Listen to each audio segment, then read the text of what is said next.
कंकाल का रहस्य। चौरा गांव के खेतों में इन दिनों खुदाई का काम चल रहा था। असल में इसी गांव से होकर एक अच्छी सड़क गुजरनी थी, इसलिए यहाँ खुदाई शुरू की गई थी। अचानक एक दिन खुदाई करने वाली मशीन से कुछ टकराता है। बाद में जब खोजबीन की जाती है तो वहां से 2 कंकाल मिलते हैं। पुलिस गांव के लोगों से पूछताछ शुरू करती है। आप लोगों को क्या लगता है ये किसके कंकाल हो सकते हैं? अरे साहब, हमें क्या पता ये किसके कंकाल है, आप ही लोग पता लगाइए। हम लोग तो बहुत ज्यादा डरे हुए हैं। हाँ, हमारी फॉरेंसिक टीम अभी आ रही है। ये बताओ कि इस गांव के रहने वाला कोई जोड़ा गायब तो नहीं ना? क्योंकि शुरुआती जांच में तो ये बात सामने आ रही है कि एक कंकाल किसी पुरुष का है तो एक किसी महिला का। साहब, हमें तो बहुत डर लग रहा है। ऐसे कंकाल मिलने का मतलब गांव के आसपास ही किसी की हत्या हुई है या फिर किसी को जलाकर मार डाला गया है। हाँ साहब, हम अपने परिवार को लेकर बहुत ही ज्यादा परेशान हैं। देखिए, आप लोगों की परेशानी हम समझ सकते हैं, लेकिन आप लोगों को पुलिस का सहयोग करना होगा, क्योंकि आपके सहयोग के बगैर हम ये पता नहीं लगा सकते हैं कि आखिर ये किसके कंकाल है और इनकी हत्या किसने की। ठीक है साहब, गांव के लोग आपका पूरा सहयोग करेंगे। हाँ साहब, पूरा सहयोग करेंगे। तो फिर ठीक है, हम अपनी जांच शुरू कर देते हैं। कुछ दिन बाद जांच रिपोर्ट आ जाती है। पता चलता है कि ये कंकाल करीब 20 साल पुराने हैं, यानी 20 साल पहले किसी जोड़े की हत्या कर शव को यहाँ पर दबा दिया गया था। इंस्पेक्टर राघव, ये बताओ कि 20 साल पहले की मर्डर मिस्ट्री क्या आप सुलझ सकती है? हाँ सर, क्यों नहीं। लेकिन अब सबूत और गवाह काफी मिट गए होंगे। मुश्किल तो होगी, लेकिन शायद किसी परिवार को इंसाफ मिल सके। इंस्पेक्टर राघव, आप बिल्कुल सही कह रहे हैं। किसी परिवार को तो इंसाफ मिलेगा ही और किसी को उसके किए की सजा भी मिलेगी। जी सर, मैंने तो जांच शुरू भी कर दी है। 20 साल पहले इस गांव के 2 जोड़े अचानक कहीं गायब हो गए थे। मैंने दोनों ही परिवारों के बाकी के सदस्यों से बातचीत शुरू की तो उन्होंने बताया कि उनके बच्चे शहर गए थे, लेकिन आज तक वापस नहीं लौटे हैं। लेकिन ये दोनों शव किस परिवार के सदस्यों के हैं, ये कैसे पता चल सकेगा? सर, मैंने डीएनए टेस्ट करवा लिया है। आज शाम तक इसकी रिपोर्ट भी आ जाएगी। अच्छा, ठीक है। उसी शाम को सर, डीएनए रिपोर्ट के मुताबिक ये दोनों ही। अब मैं किसका नाम बोलूं?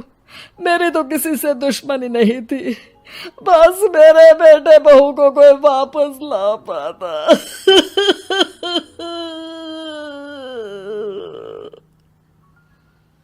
इसके बाद सुल्तान सिंह फूट फूट कर रोना शुरू कर देते हैं। सर, अब आप इनका अंतिम संस्कार करवा सकते हैं। कम से कम इनका शरीर ना सही, इनका कंकाल तो आपको मिला है। लेकिन हाँ, अगर आपको कुछ भी याद आए तो जरूर बताइएगा। मेरी तो बेटा अब उम्र हो गई है, लेकिन मेरे बेटे और बहू के हत्यारों का जरूर पता लगाइएगा, क्योंकि जब तक हत्यारे पकड़े नहीं जाएंगे मेरा मन नहीं मानेगा।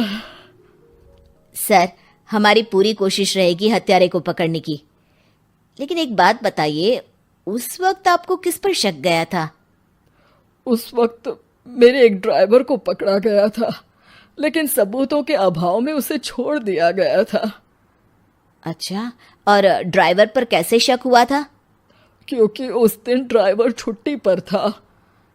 उस समय लेकिन लाश क्यों नहीं मिल सकी थी? उस वक्त पुलिस ने बहुत कोशिश की थी, लेकिन दोनों की डेड बॉडी नहीं मिल सकी थी। ठीक है, हमारी तफ्तीश चल रही है, मैं फिर आऊंगा। इसके बाद इंस्पेक्टर वहां से चला जाता है और सुल्तान सिंह अपने बेटे और बहू की याद में खो जाते हैं। कुछ दिन बाद सुल्तान सर, एक बात बताइए, जब आपके बेटे बहू की हत्या हुई थी, उसी के आसपास आपके ही गांव का रहने वाला एक और जोड़ा उसी वक्त गायब हो गया था ना? हाँ सर, अलका और अभिषेक, वो भी मेरे बच्चों जैसे ही थे। तो फिर वो कहाँ है? उनका भी आज तक पता नहीं चल सका। लेकिन बताते हैं कि कुछ साल पहले अभिषेक को गांव के ही किसी आदमी ने मुंबई में देखा था, लेकिन फिर वो गायब हो गया। यानी अभिषेक और अलका की हत्या नहीं हुई थी, बल्कि उन्होंने किसी वजह से खुद ही गांव छोड़ दिया था। हाँ हाँ, हो सकता है, क्योंकि अभिषेक मेरे बेटे संतोष का अच्छा दोस्त था और उसका मेरे घर भी आना जाना लगा रहता था। हो सकता है कि उसने मेरे बेटे और बहू के बारे में सुन लिया हो और ये गांव छोड़ दिया हो सकता है। उनके परिवार का कोई अब नहीं रहता क्या इस गांव में? अब तो कोई नहीं रहता। एक चाचा थे, लेकिन उन्होंने भी अपना पुश्तैनी मकान बेच दिया है। वो भी अब कहीं शहर में ही बस गए हैं। ओह, अभिषेक और अलका के बारे में भी पता लगाना होगा। हो सकता है कि वही इस हत्या के बारे में कुछ बता सके। हो तो सकता है, लेकिन वो बेचारे तो खुद ही वक्त के मारे थे, वो क्या बताएंगे। फिर भी सर, जब केस दोबारा खुला है तो जांच तो करनी ही पड़ेगी, और इस बार तो लाशें भी बरामद हुई है। कुछ दिन तक लगातार तफ्तीश चलती रही। एक दिन थाने से सुल्तान सिंह को फोन आता है। हाँ, कौन बोल रहा है? सर, मैं कांस्टेबल तुलाराम बोल रहा हूँ थाने से। आपको थाने आना पड़ेगा। थाने? लेकिन क्यों?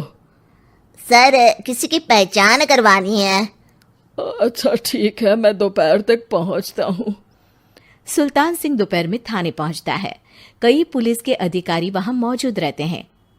सर, आपके बेटे की हत्या का रहस्य आज शायद सुलझ जाए। अच्छा इंस्पेक्टर राघव, पर वो कैसे? सर, उस आदमी को देखिए, क्या वही अभिषेक है? सुल्तान सिंह की आंखों में हैरानी से आंसू आ जाते हैं। हाँ